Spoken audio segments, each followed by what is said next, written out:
Let us get started. Good morning, ladies and gentlemen. It's my pleasure to welcome you at this conference on behalf of ECR Group, European Conservatives and Reformists. The name speaks for itself. The name which really covers really the essence of what we stand for. That is, we are in favor of reforming the European Union, but we're also in favor of continuity and the particular role of national identities and national traditions.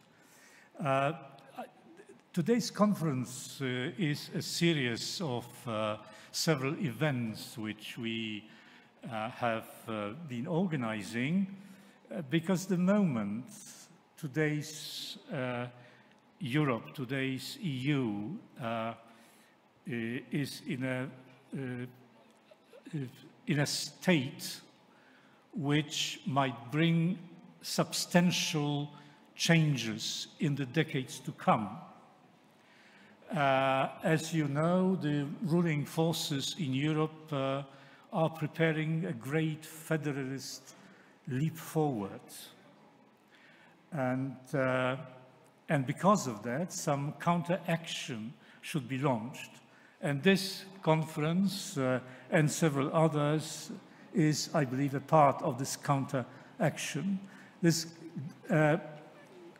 great leap forward did not come out of the blue.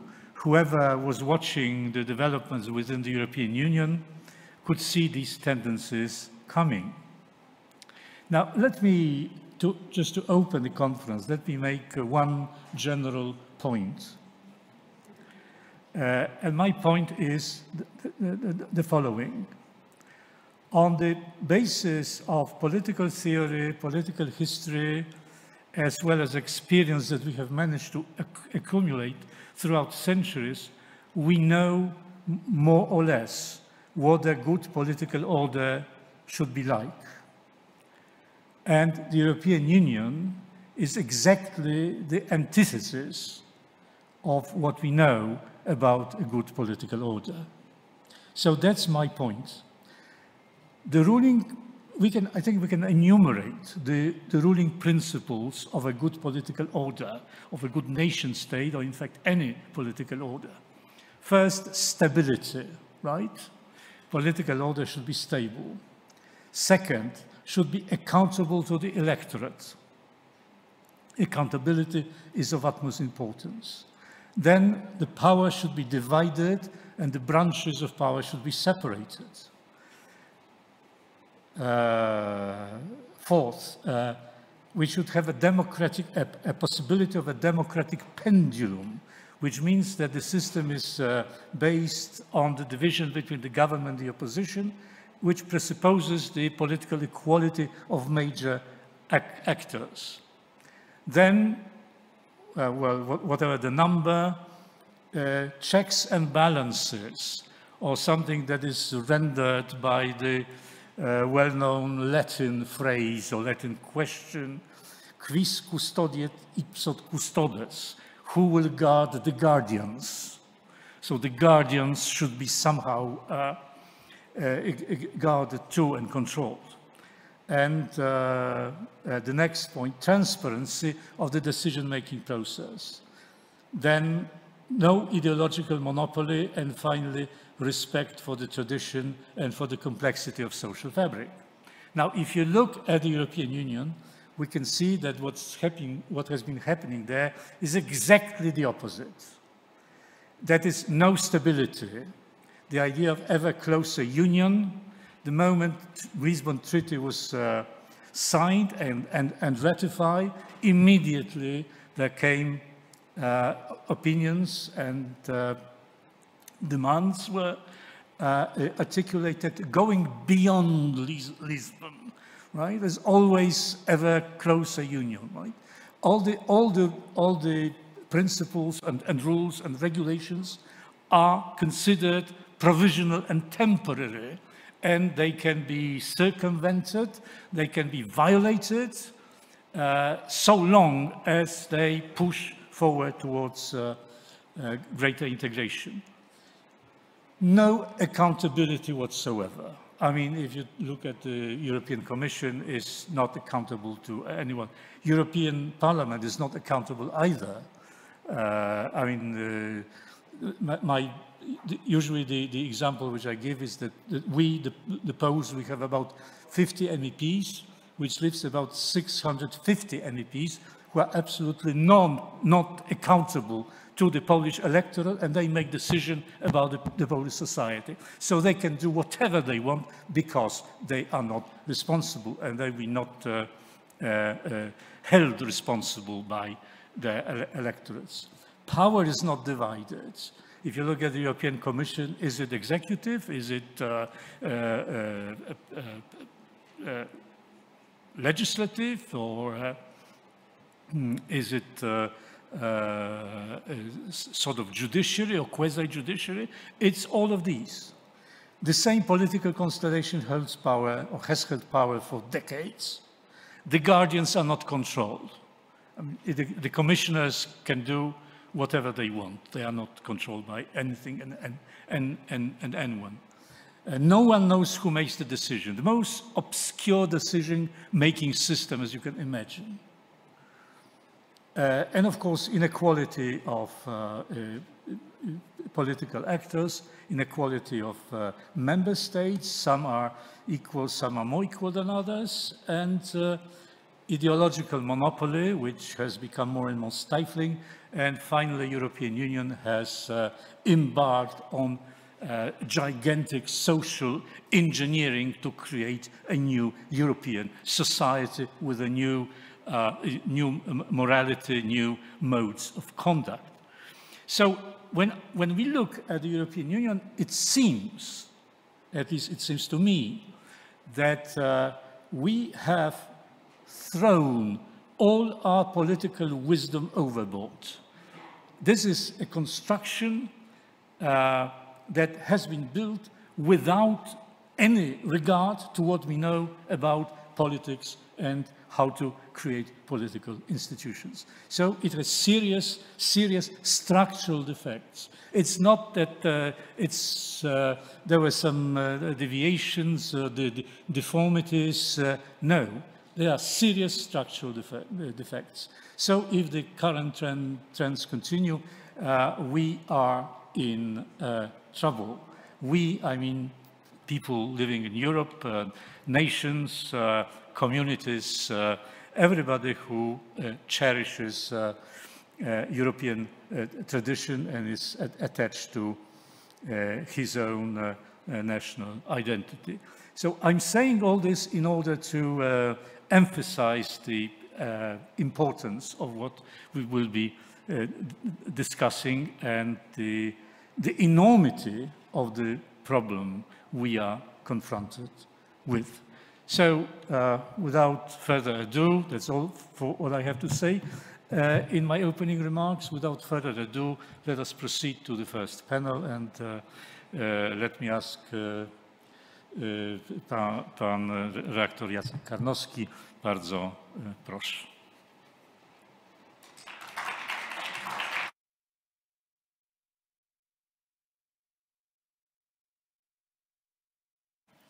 Panie profesorze, bardzo dziękuję. Professor, thank you very much. My name is Jacek Karnowski, and this is my honor and a pleasure to moderate the first panel during the conference on how to reform the European Union for the future of Europe. Let me invite our panelists, Professor David Engels from the Free University of Brussels, Western University. Professor, please join us on stage. We also have Max-Erwann Gastineau, a journalist representing Le Figaro. And online we have Professor Renato, Cristin, a philosopher representing the University of Trento. Założenie jest takie, że tutaj mówimy po polsku. Kto może, we decided to speak Polish whenever is possible, and simultaneous interpretation is provided into other languages of the conference. Jak właściwie zdefiniować wspólne So wartości? the title of our panel is how to define common European values and how these values should actually be defined in the treaties. So we are touching upon the philosophical and spiritual foundations, the most important fundamental issues. The European civilization is based on the ancient Greek, Roman tradition, on Judaism, on Christianity, everything that established the Latin Christian tradition became then the basis for our common experience here in Europe with the Middle Ages, the Renaissance. All through the centuries, these are the roots of our identity. However, this is being questioned more and more often. Professor Legutko mentioned this in his opening remarks. And let me quote Professor Agnieszka Kołakowska in her paper on European civilization. She wrote, "This is our heritage. However, we do not have the right to defend it. We do not even have the right to speak about it." So this is something no one seems to know about Europe anymore. What Europe of today is and what it is not, well, first of all, it is not the European Union. When we speak about Europe, this has nothing to do with the European Union's vision. The Europe of Merkel and Macron is a geographical entity with no tradition, no culture, no history, and no values. According to them, these values, tradition and history should be established now so that they are in harmony with other cultures, traditions and histories. This project is doomed from the very beginning. Thus, it requires for us to strike out our tradition, history, our achievements so far. Intellectuals from around Europe, including Professor Legutko, published the Declaration of Paris some years ago. There, they called for reconsidering the face of Europe, saying that Europe today is in danger. Sovereignty and resistance against empires, resistance against cosmopolitan trends. We should also defend dignity in life and the right to engage with our classical heritage, as we are losing all this, and by the same token we are losing our home. These are the foundations of conservative thought. European Union, however, is making a list of its own values. When we look into the Treaty of Lisbon in its Article 2, we shall find a list of values: human dignity, freedom, democracy, equality. These are the most important values, alongside with the rule of law. This is what treaties define, and we could ask ourselves, are these values or are these norms, standards, practices, can this list be called a list of values? And there is also more space for us to move into when we debate. Sometimes we speak about the center and the more remote parts of the European Union. Here in Poland, we feel that based on our experience of the 20th century and even earlier centuries, we have our own set of values. And these values are probably not that very different. However, our history shows that we have to resist. We could see this very clearly some weeks ago during the migration crisis on the border of Poland. The tendency of the Western media was to focus more on the faith of migrants. However, here in Poland, we were focusing more on the security of our borders and on those who were defending the border. So, gentlemen, would you be so kind as to speak about these values? Each of our panelists has approximately 7 to 8 minutes, and then we will have another round. Professor David Engels as first.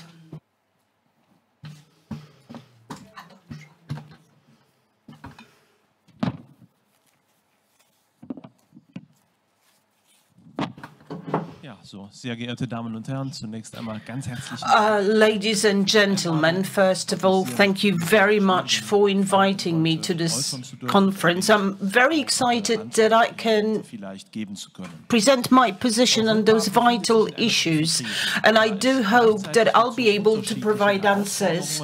Europe is in deep crisis. We are confronting various challenges: globalization, mass migration, disintegration of the family, council culture. We have hit demographic lows. We are struggling with deindustrialization, polarization of the society, debts, hybrid war, Islamization, fundamentalism. We have dilapidated infrastructure, terrorism, hedonism. We have the aging society. We have this LGBTQ madness and the ever-growing problems with red tape, with gender policy. I do apologize that the list is so long, but if we realize how many problems we encounter, only then we can stop and think about solutions. And this crisis is not something that came from the outside. We have created it. Founding fathers of the European Union, like Robert Schuman, have stated that the EU cannot be only a technocratic union. We need to embrace our roots and joint identity. Otherwise, we will not survive in such challenging times. We need joint identity to speak of solidarity, but this identity goes well beyond human rights, to embrace everything that connects and brings us together in Europe. Our cultural, historical roots. Without it, without such common identity, the Union will collapse into nation states that will be dominated by China or the US. Or perhaps we will have bureaucratic centralism. Of course, we've got people who are in favor of the EU in the present shape, and they argue that the conservative approach should be condemned because they force them to revisit conservative values, and hence they tie it with right-wing ideology and wars. This is why they stress this is unacceptable, but we need to realize that this is the new spirit that we witness in the EU, led by Visegrad countries. And it's not coincidence that Poland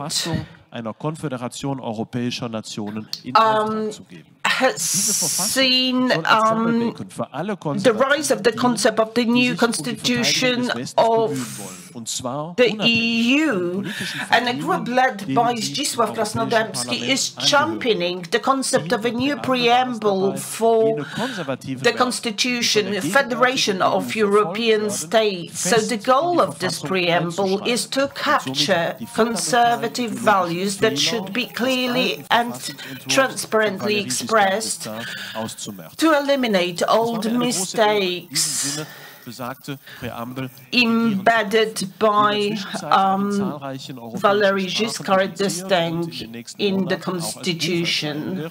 And it's an honor and privilege for me, because this preamble will be issued finally, and we will be able to have in black and white a continuity of this concept. Hesperialism concept is very simple. It's high time to remind ourselves which values determined the position of the West, and we need to do that if we want to escape the worst-case scenario. If you want to stop migration, we have to revisit natural laws and conservative models of the economy.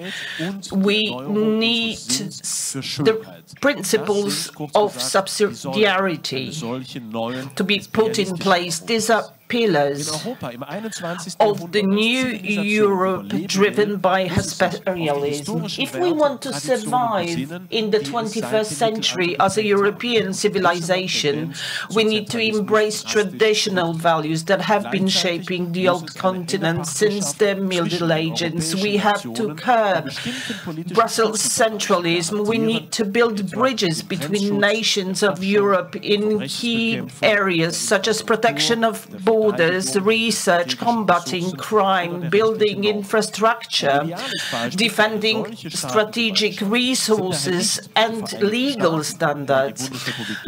This is best showcased not by the US or Germany. The best model has been embraced by the Polish-Lithuanian Commonwealth or the Holy Roman Empire.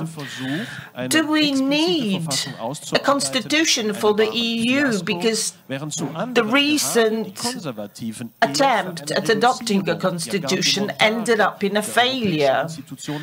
Meanwhile, conservative forces are advocating dismantling of bureaucratic red tape in Brussels, and they add, we don't need the constitution.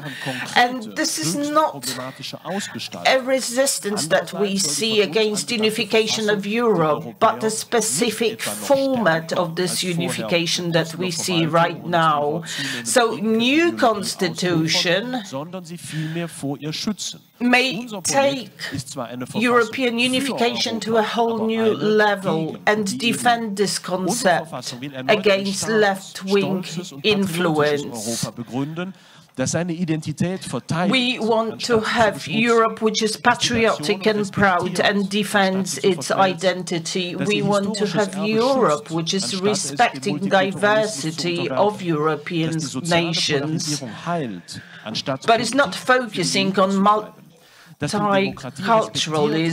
We are combating polarizing societies. We are living and breathing our values.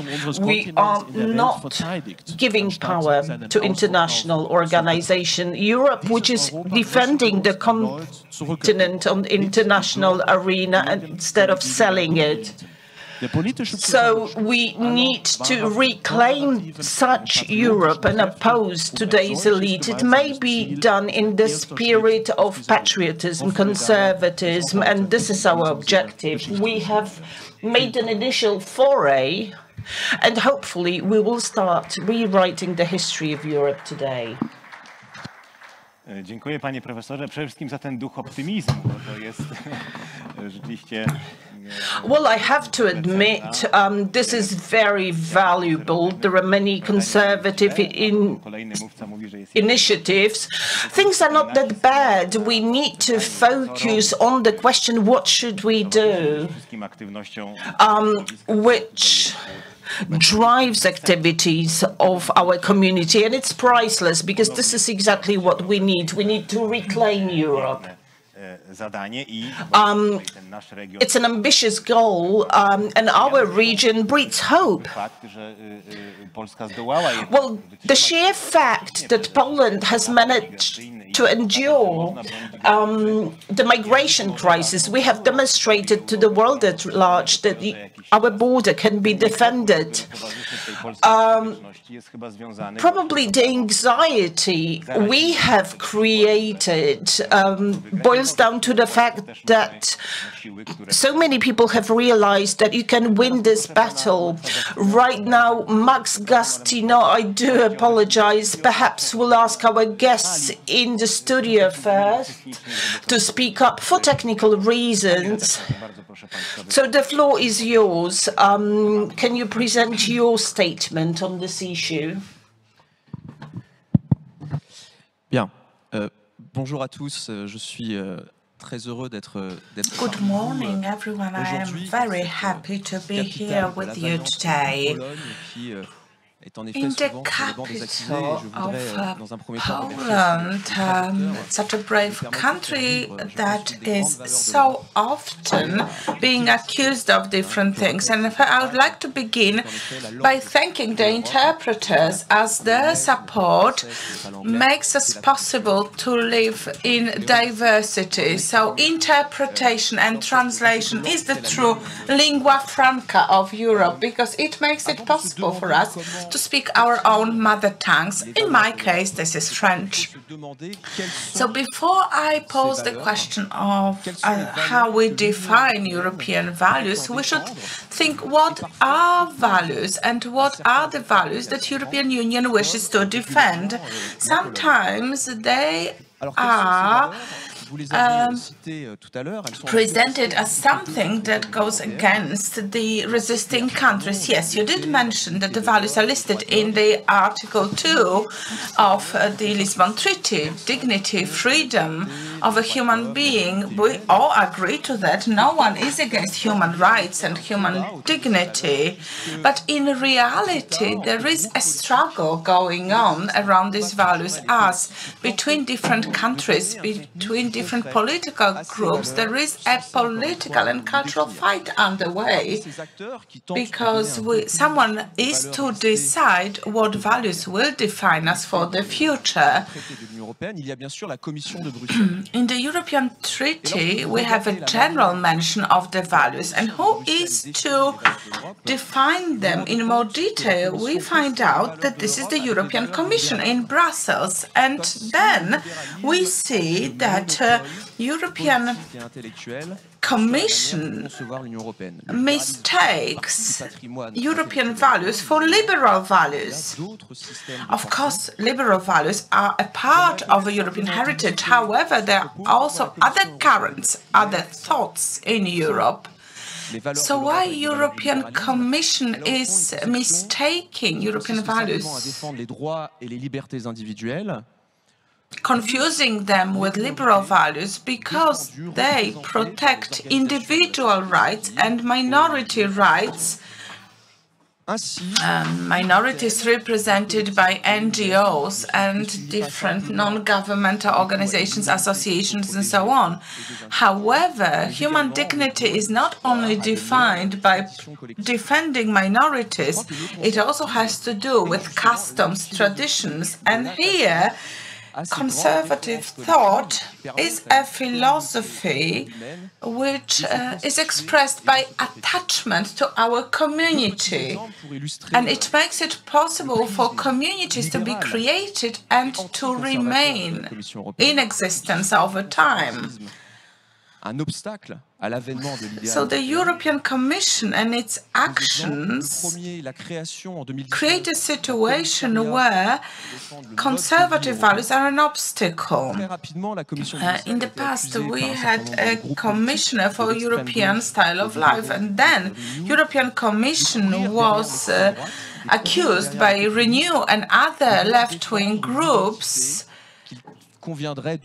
of trying to follow the radicalists and the right-wing parties. Ursula von der Leyen then said that this is not about defending European identity, but the great values listed in the Article 2 of the treaty, and that is rights of minorities, and she then mentioned LGBT. So it seems that European families are an obstacle to realizing a European way of life. This is subject to a debate in France, and there is also a commission responsible for equal treatment, and she published instructions instructing people not to use words such as Christmas or not to use names such as Mary because they are too close to Christianity. So we have this attempt to deconstruct European values, focusing only on individuals and minorities. So we should ask ourselves the question, what about Christian values, which should have been part of the preamble to the European Constitution of 2005. Now we only hear about things that discriminate minorities, and then when we read opinions about Hungarian constitution from the judge of the European Court, as the Hungarian constitution calls upon Christian values, and there the judge says that potentially this could lead to discriminating against minorities. So all the time we hear about minorities. However, there is something that hides behind this protection of minorities. There is a greater project. It requires first, for a vacuum to be created in Europe, for Europe to become a space devoid of values. So this should be a continent with no customs, with no tradition, with no history, with no content. We should try to avoid this project being implemented. And this requires a number of values. Let me just give you an example of few. First of all, we should read the treaties very carefully. And we should keep reminding those who propose the deconstruction of Europe that the treaty does not mean dissolving of nations. In Article 4, we have the principle which speaks about protecting national identities. So already in the treaty, we have something that should protect us. And Article 3 should be written anew because it speaks about an ever closer union between the nations of Europe. Sorry, Article 1. So in this article, we already have a presumption that we will have this ever closer union. And in my case, it would be useful to propose a new wording of Article 1. So instead of speaking of an ever closer union, we should speak about a close union, where nations and state, in cooperation with union institutions, shape different forms of expression. That was part of my article in Le Figaro. And let me finish by saying that in order to save Europe from the doom of nihilism, we should change our approach towards the European Court of Justice.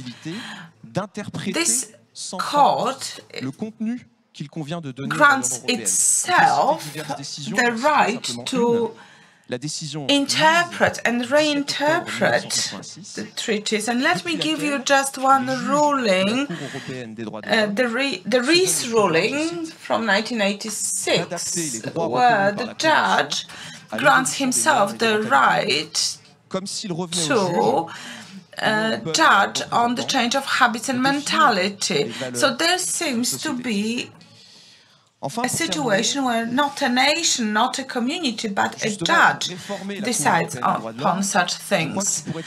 So in order to reform the European Court of Human Rights, we should remember the words of José Ortega y Gasset.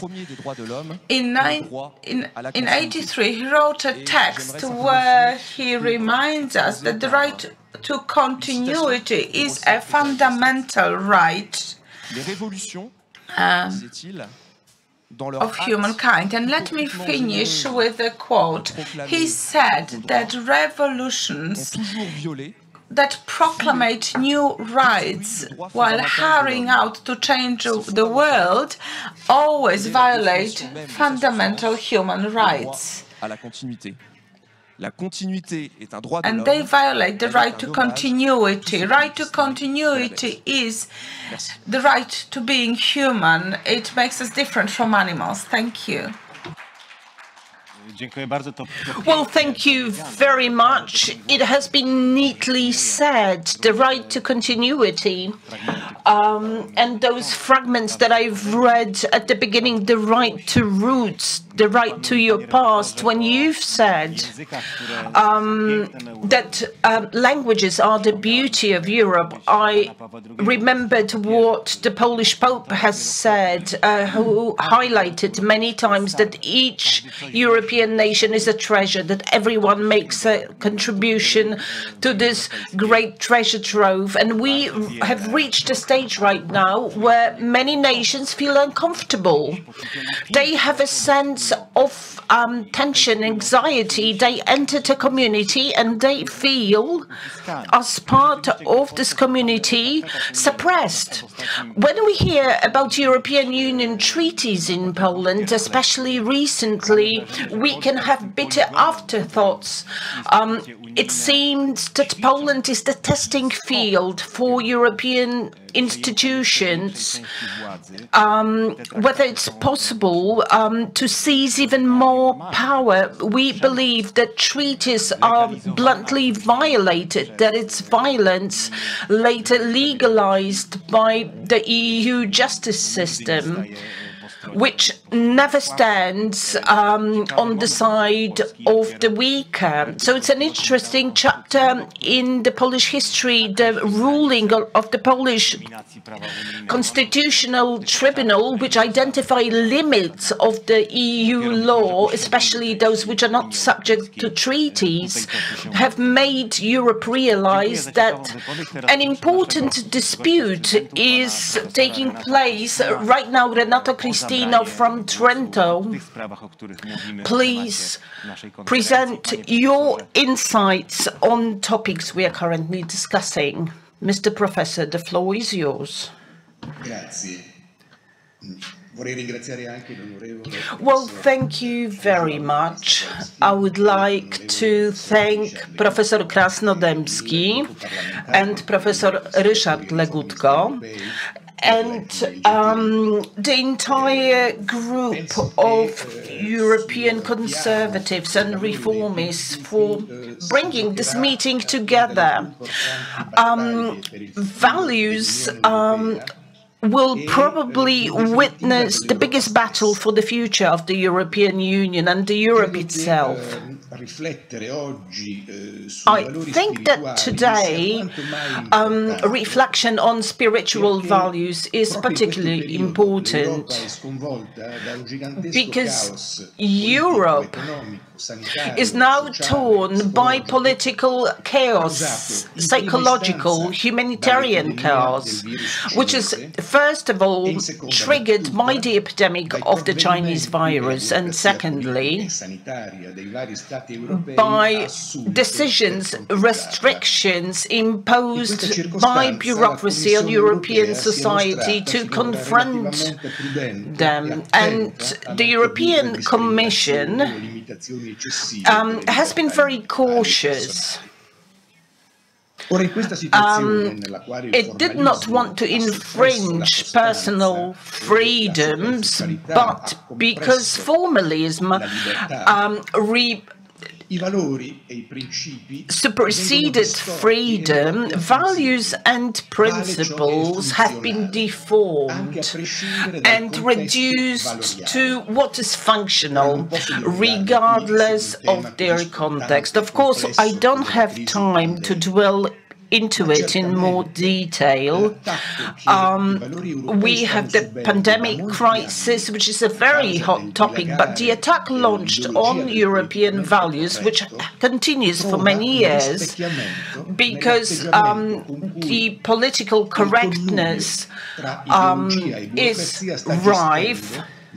So a combination of ideology and red tape in different states is now taking lead in the health crisis. Because we have radical progressivism, which is defeating values. Politics is moving back, is shined aside, and science itself is being manipulated. It's used as an instrument by techno-bureaucrats. And because we are confused, because truth is falsified very often, we need to reclaim our values and our identity. We need to reclaim our spiritual identity. So values need to be conceptualized, and we also need to express them in practical terms so they can be applied day to day. Foundations of the EU must respond to needs of people it is serving. It's a historical concept.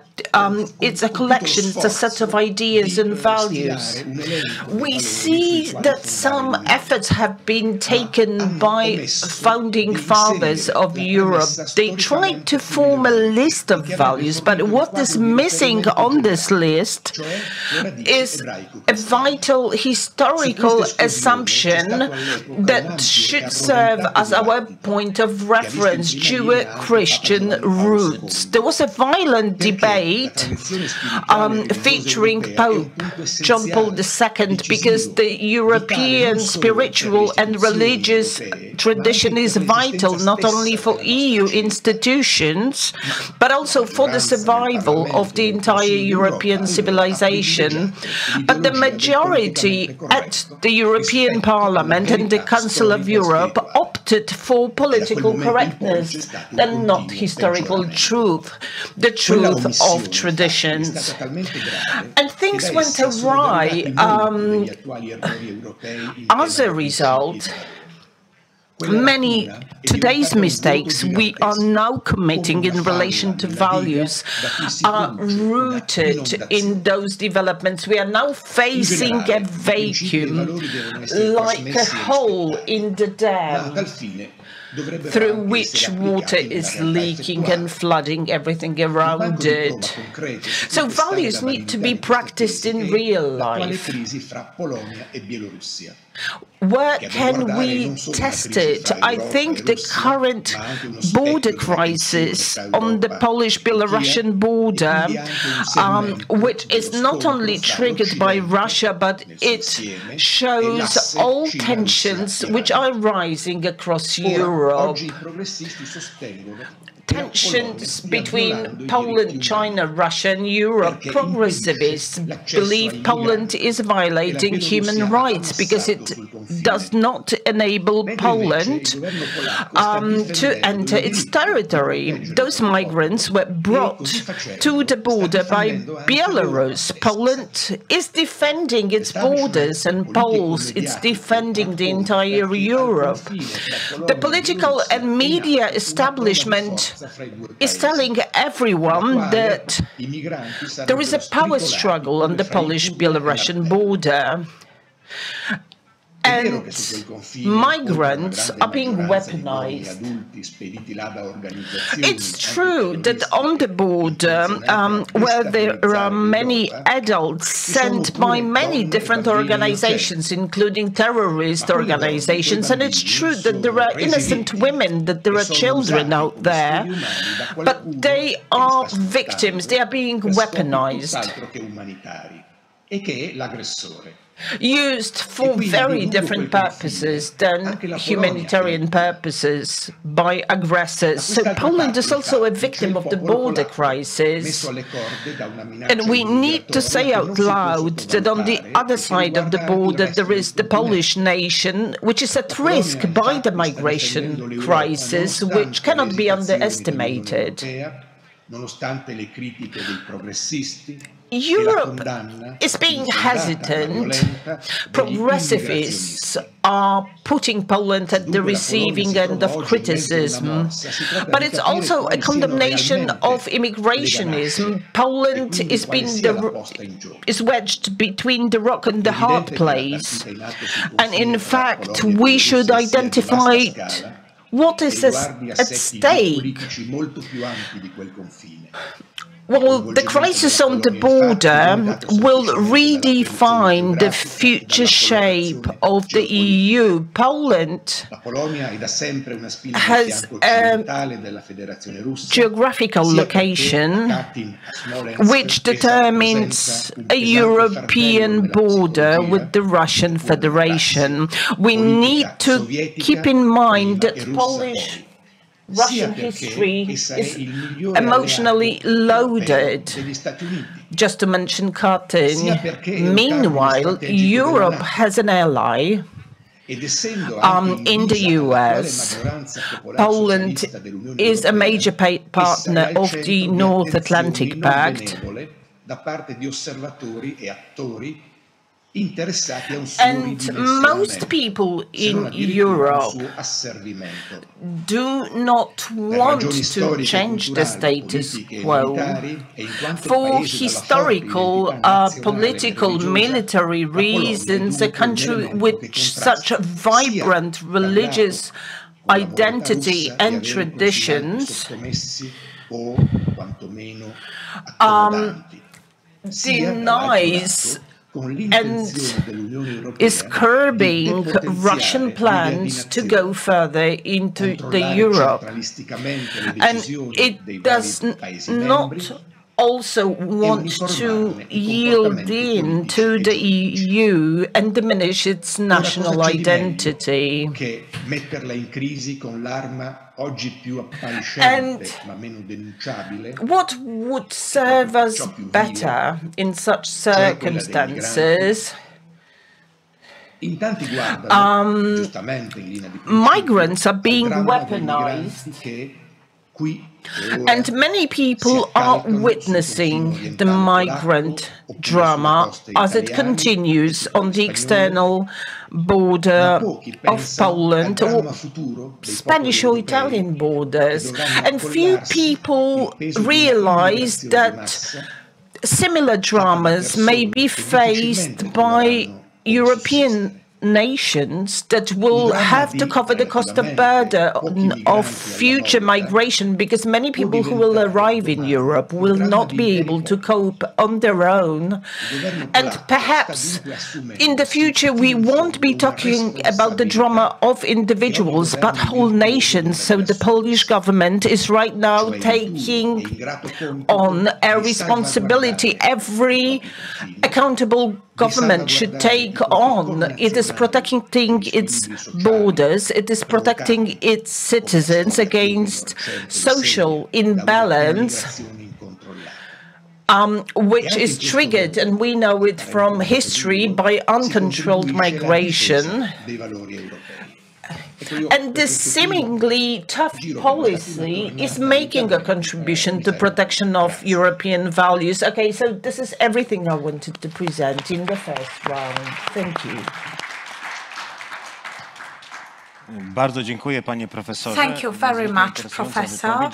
These have been very interesting remarks indeed. We have not mentioned the pandemic before, and you referred to it. It is a question, what will be the consequences of this pandemic? Some people say that in the sense of change, social impact, these consequences may be similar to consequences of a war. Well, we shall wait and see. The question of the migration crisis is also a very interesting one and a very important one. And our experience from history for both Poles and Hungarians plays an important role. This possibility of losing our sovereignty, our independence is more tangible to us because it has happened in the past. We are also able to detect falsehood more easily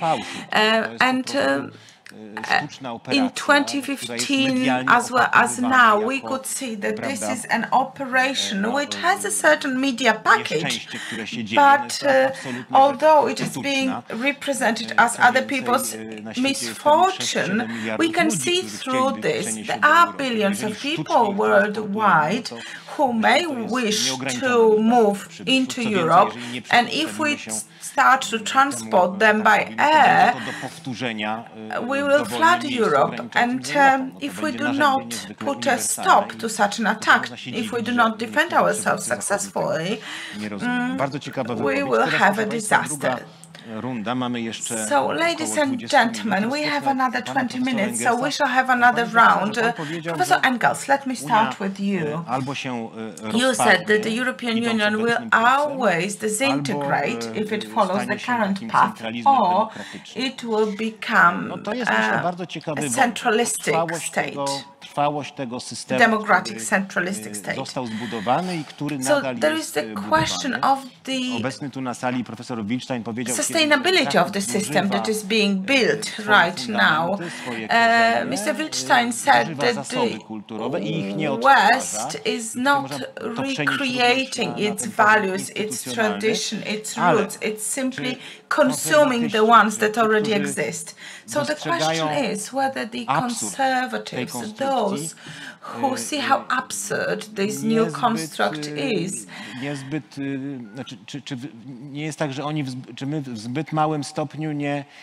may not be appreciating in full this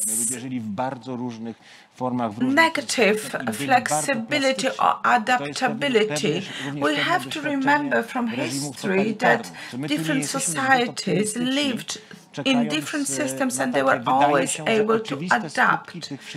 So sometimes we are just waiting in hope for people to resist, but it may never happen. Ja, das ist natürlich eine sehr komplexe Well, thank you very much. Indeed, this is a very complex question. Der Geschichte rekurriert. Natürlich ist es so, dass der Mensch unglaublich flexibel ist und it goes back to our roots in Europe. People are flexible and adaptable, and they are able to live through different crises, the fall of the Roman Empire, totalitarian regimes, the First World War, the Second World War. History seems to go on despite these disasters. So in the future we will have families, we will have various organizations and traditions. Some of them will be new and life will go on. However, we should not disregard this adaptability of mankind in both the positive and the negative sense. In the positive sense, we may say that we will survive and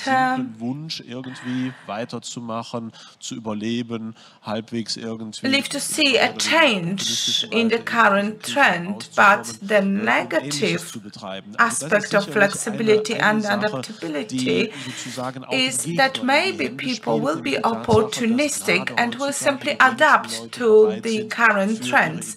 If so, our opponents will be very happy.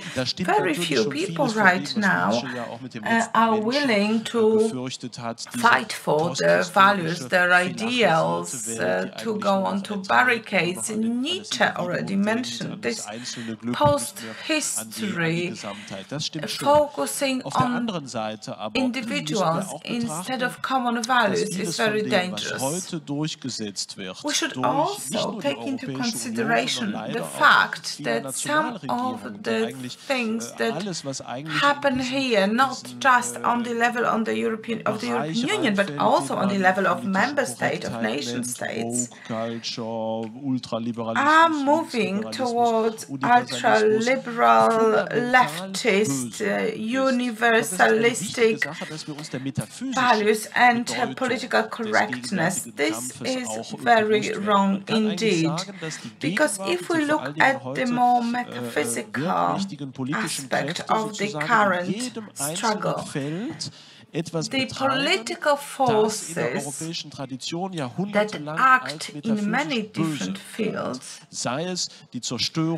der christlichen Religion, die systematisch betrieben that in the past were considered metaphysically wrong, starting from destroying Christianity, also by institutions, destroying the notion of a traditional family, also making abortion and euthanasia acceptable, also making transhumanism acceptable, cutting people off from the roots, from the history, from the intergenerational links.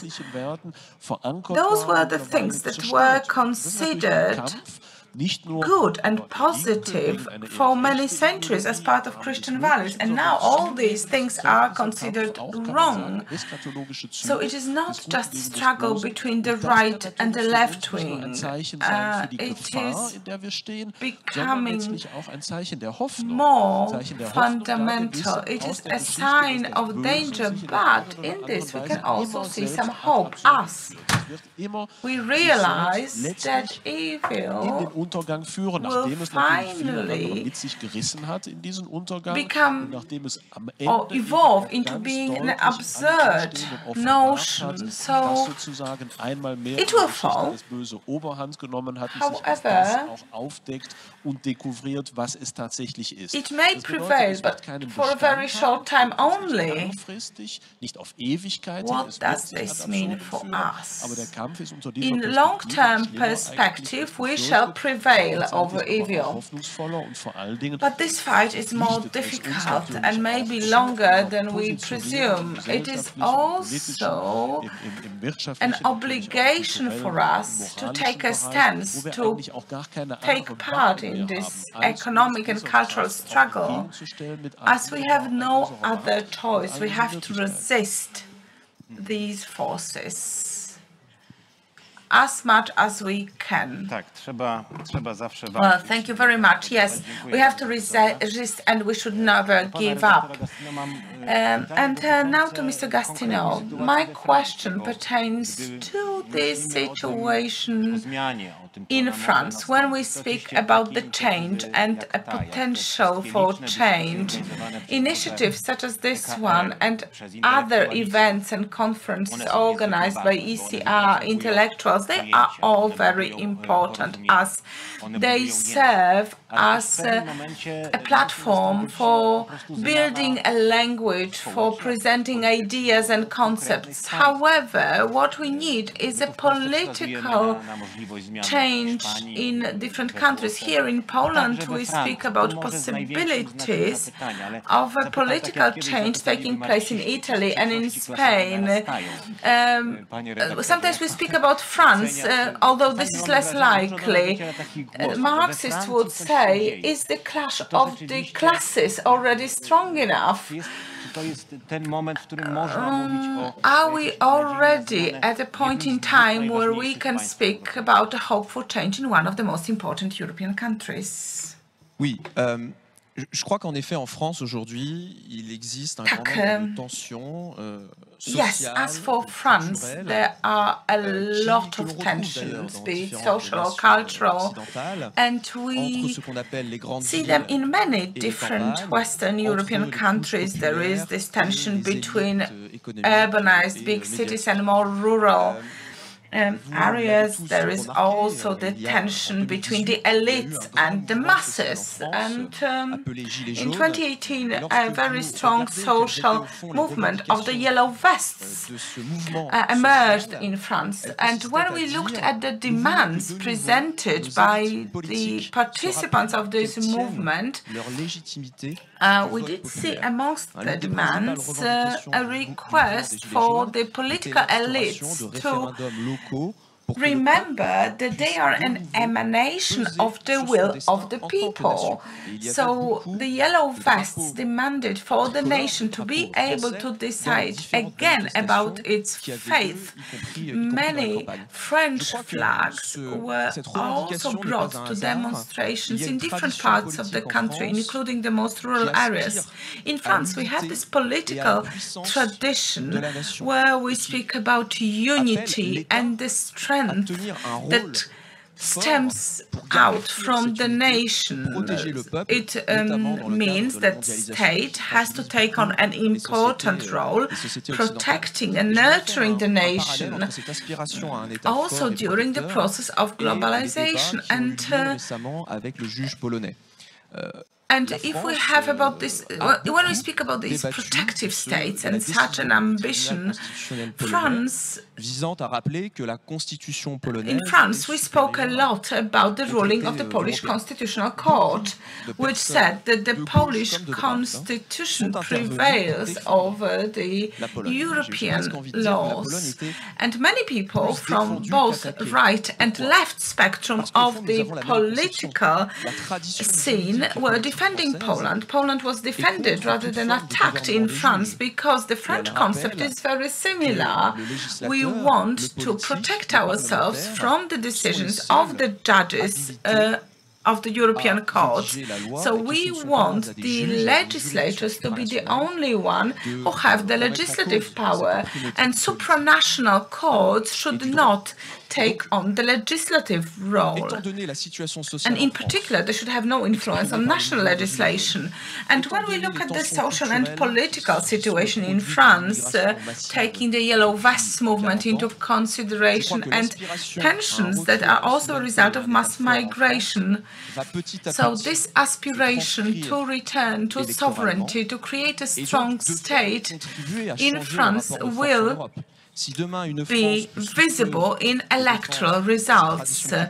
So if France defends its cultural traditions, sovereignty, its policies, and if politicians that defend such values are elected, we will have a new political power in Europe, and there states and nations of Central and Eastern Europe will have a role to play. And I believe in alliance between Paris and the capitals of Central and Eastern Europe, because we can counterbalance the European structures, protecting the diversity, sovereignty, cultural identity, and the right of national parliaments to be legislators in their countries. Thank you.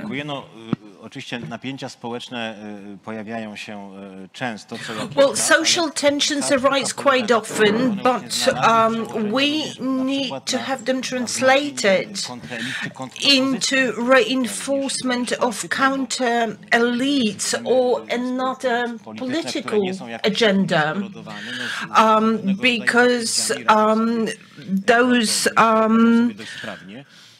those political players who are not, who are fit, are able to face political challenges. And about an alliance in Poland, we have a sense that this part of Europe was, contrary to interwar period traditions, was given under the auspices of Berlin. So the passive attitude of France makes me wonder.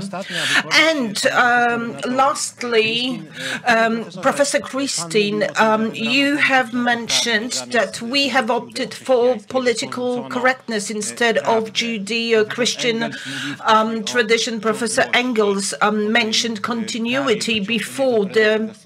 No, sorry. You have mentioned the right to continuity. Do you believe that Europe, nations of Europe, have reached a point where continuity has been interrupted? Is it possible to embrace the past and creatively tap into our heritage like we did over the past centuries? Mr. Professor. Sì, io credo che la continuità abbia Well, yes, it seems to me that continuity has been interrupted. Una frattura che può essere davvero composta. But it has not been disrupted to prevent embracing it again, also in terms of values. Politics-wise, I would like to address something what I believe is genetically essential in this regard. There is no mention of Judeo-Christian roots in the Treaty of 2004.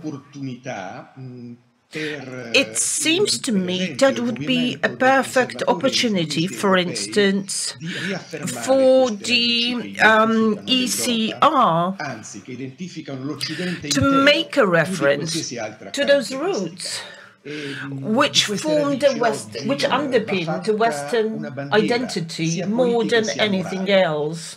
Today, more than ever, we need a political and moral flag. We need to embed it and make it a regular fixture in the political debate. We need to have a joint identity that would bring together very different political forces. For example, other parties, I'm sure socialists would not join us because they would probably require much more compromise that we are able to offer. But the European People's Party could become our ally, and we could win this political battle only when persistently and with determination we are going to engage in this debate our central values. Because political correctness, progressivists will be always putting pressure on us. Let me go back to the example I've quoted recently. The European Commission has appointed the Union of Equity. It's an attempt which was withdrawn immediately, but the threat is looming large because the mentality that underpins these guidelines is not only active but is also dominating. So, for example, recommended language opposes traditional values, erodes gradually the European identity. This neo-language reflected by this guidance meant to form another development stage of the European community, or involutionary stage of European Union. What relates to the risk of its collapse? We need to repair the Union. We need to reboot it.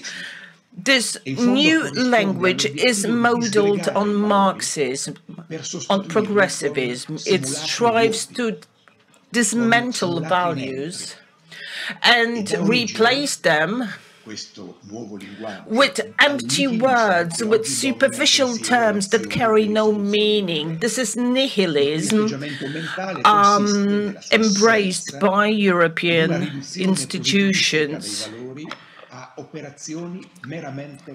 which want values to be no real values at all, to carry no real meaning. So that's why the substance, the meaning is processed into what I call the nihilism of the 21st century. And this is something we need to guard ourselves from. We need to embrace philosophy and religious values of European culture. And such European Union must be transformed not only on political or institutional level, but whenever we talk about values. In the background, we will see a less spectacular but equally important battle. The European spirit is enable European structures, treaties and provisions, and that's why we should be criticizing the present European Union to protect it against self-destruction.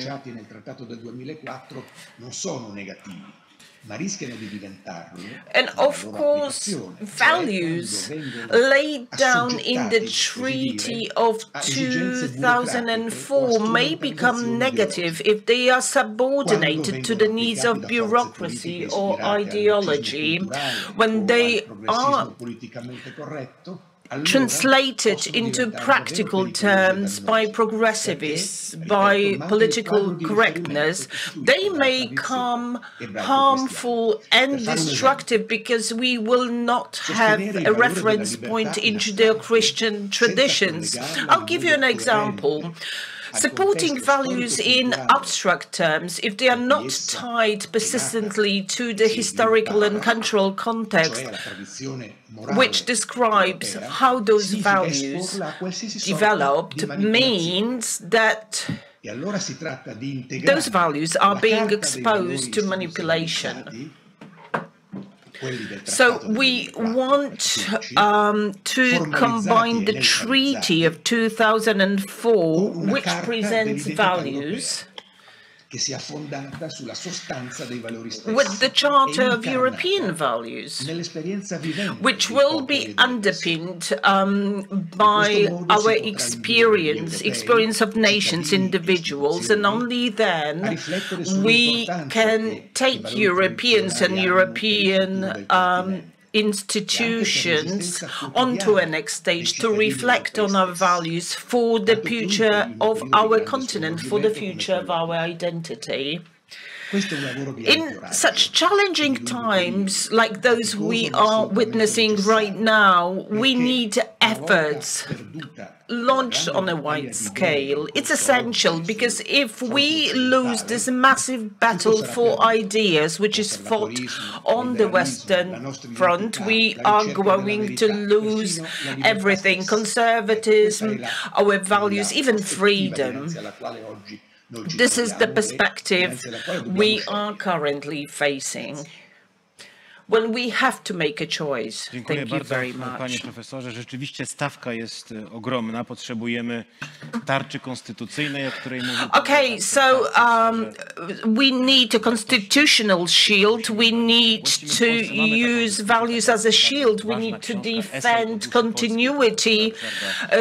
Professor Ryszard Legutko wrote about the Polish soul, and he tried to answer the question whether continuity in Poland has been broken by World War II. On an optimistic note, we tend to think that it hasn't, but sometimes we also reflect that it has. All panelists have stressed that this is the tipping point. The violent processes we are now witnessing probably precede the end of a crisis channels which has reached its capabilities. I would like to thank our guests. Coming up next, equally exciting channels. We are running behind time, so right now we have a short coffee break and later another panel.